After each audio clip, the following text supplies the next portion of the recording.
Assalamualaikum warahmatullahi wabarakatuh. Halo dulur, dengan saya Fitri Ika. Senang sekali saya bisa hadir menemani waktu luang Anda dimanapun Anda berada, berbagi informasi dan wawasan seputar Primbon Jawa. Sugeng Rahayu, sugeng midhangetaken.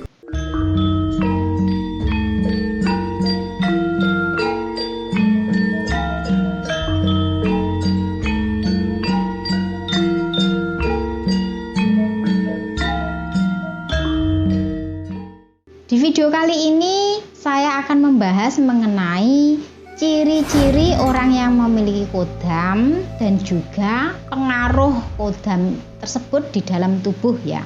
Di video kemarin saya sudah membahas mengenai apa itu kodam dan jenis kodam. Dan kali ini saya akan membahas ciri-ciri orang yang memiliki kodam dan juga pengaruh kodam itu ya di dalam tubuh. Yang pertama, ketika kalian melihat sorot mata seseorang yang memiliki kodam, itu sorot matanya tajam. Sehingga kadang-kadang kalian jadi grogi, lalu di samping grogi tidak bisa mengimbangi tatapan matanya. Di lain kesempatan, bahkan orang ketika melihat matanya saja ini sudah takut. Yang kedua, ketika dia mengatakan sesuatu atau berucap ya, itu orang yang berhadapan dengannya seperti kayak yang nurut gitu, terhipnotis lah ya istilahnya, gampang percaya meskipun baru ketemu ataupun baru mengenal.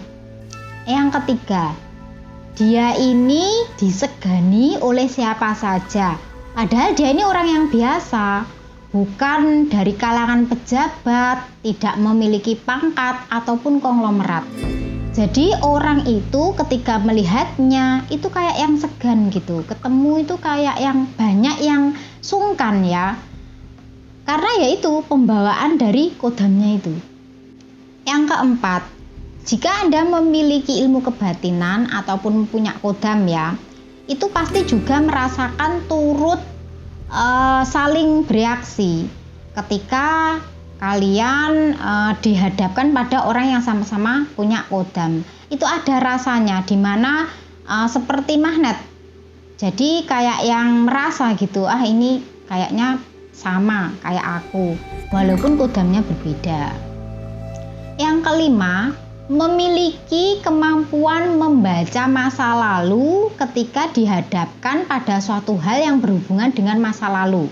Misalnya nih, dia diajak ke suatu tempat di mana dia belum pernah ke tempat itu, tapi rasanya dia kayak yang gak asing di tempat itu. Seperti kayak dia tahu di sudut itu ada apa, pernah kejadian apa di tempat itu. Seperti tidak aneh, padahal dia kan belum pernah di tempat itu. Mengapa demikian? Karena dia seperti kayak yang dikasih tahu, seperti sudah mengalami, padahal itu belum. Yang ngasih tahu itu adalah kodamnya. Yang keenam, bisa melihat ataupun melakukan sesuatu yang Anda tidak bisa melakukannya. Misalnya, tiba-tiba dia melihat sesuatu, kemudian dia ngomong sendiri. Bagi Anda, ini anak kenapa kok ngomong-ngomong sendiri? Tapi bagi dia itu kayak yang ketemu orang yang dia kenal ataupun seseorang yang diajak ngobrol. Tapi dia melakukannya secara tidak sadar maupun secara sadar. Dan yang ketujuh, ini adalah orangnya peka. Bisa melihat Anda itu seperti apa hanya dengan melihat ya, tanpa Anda berkata apa-apa. Misalnya, kamu lagi galau ya, kamu lagi susah ya, hari ini kamu senang sekali ya, padahal Anda belum ngomong.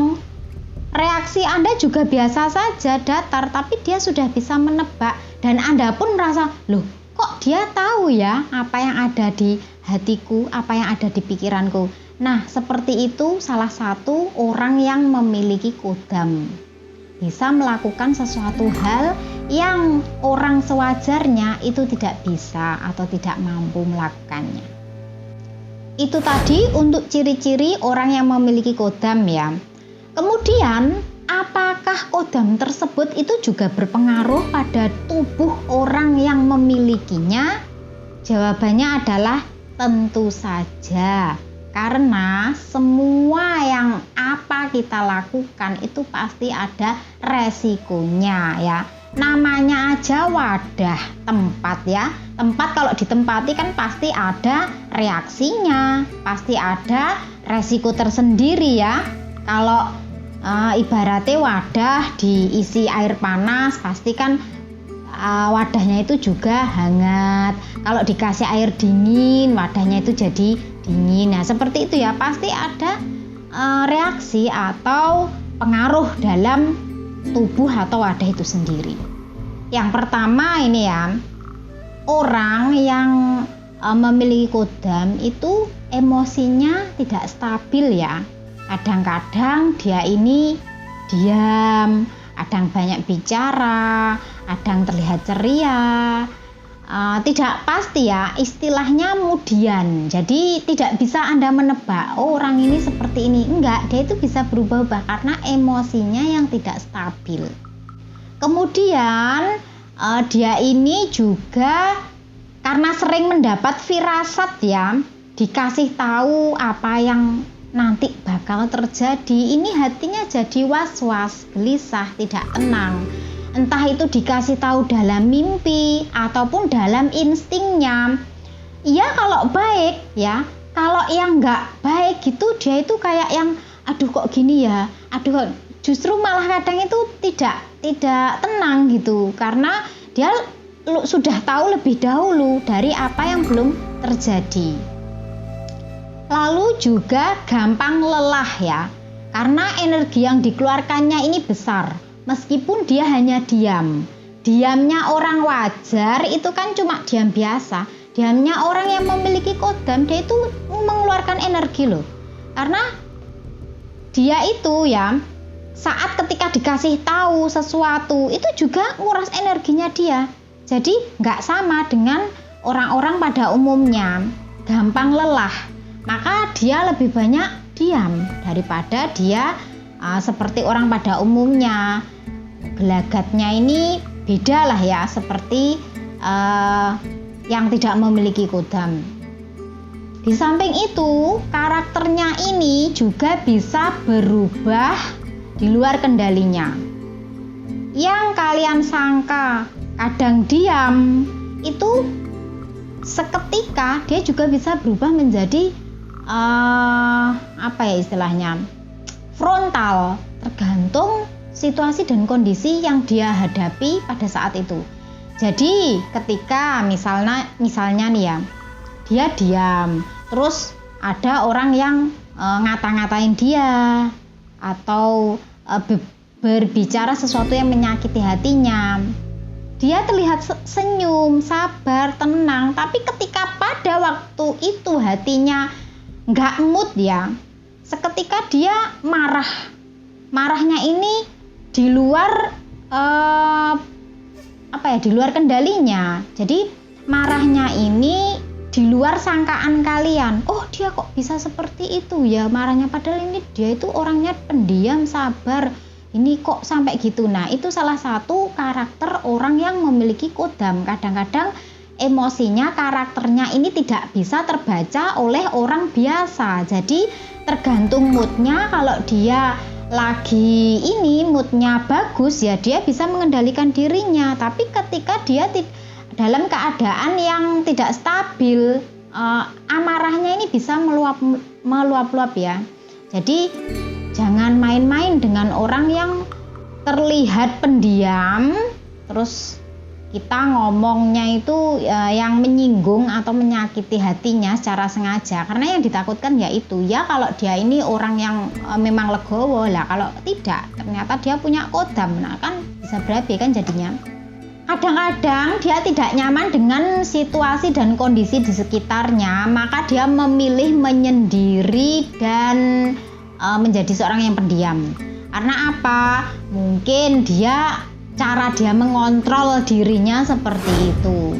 Baginya sesuatu yang tidak seperti yang dia inginkan ya. Keramaian itu hal sesuatu yang tidak dia sukai, makanya dia lebih suka menyendiri dan sikapnya ini menjadi dingin karena untuk memproteksi dirinya sendiri. Dan yang lebih aware ini adalah hasratnya tinggi ya, besar. Tidak seperti orang pada umumnya. Karena apa? Namanya juga dia berinteraksi dengan jin, dan jin itu sifatnya beda dengan manusia. Jin itu memiliki hasrat yang lebih besar daripada manusia. Otomatis ketika dia ditempati ya kanggonan jin, ya jelasnya dia kurang lebihnya itu pasti kurang lebihnya itu kayak yang nyetrum. Jadi ya dia juga memiliki potensi yang sama. Jadi hasratnya ini lebih tinggi dan besar daripada orang pada umumnya. Jadi itu tadi nggih dulur mengenai ciri-ciri orang yang memiliki kodam dan pengaruh kodam tersebut dalam tubuh. Mudah-mudahan apa yang saya sampaikan hari ini bisa bermanfaat untuk menambah wawasan panjenengan semua nggih. Saya mohon maaf apabila dalam tataan bahasa saya ini kadang-kadang kurang dipahami karena saya kalau ngomong kadang campuran ya. Ya karena saya memang orang Jawa, bahasa saya medok dan saya nyaman dengan apa yang saya bicarakan. Jadi saya mohon maaf kalau bahasa saya ini campuran. Terima kasih dulur sudah menyimak Fitka Channel. Sugeng Rahayu. Wassalamualaikum warahmatullahi wabarakatuh.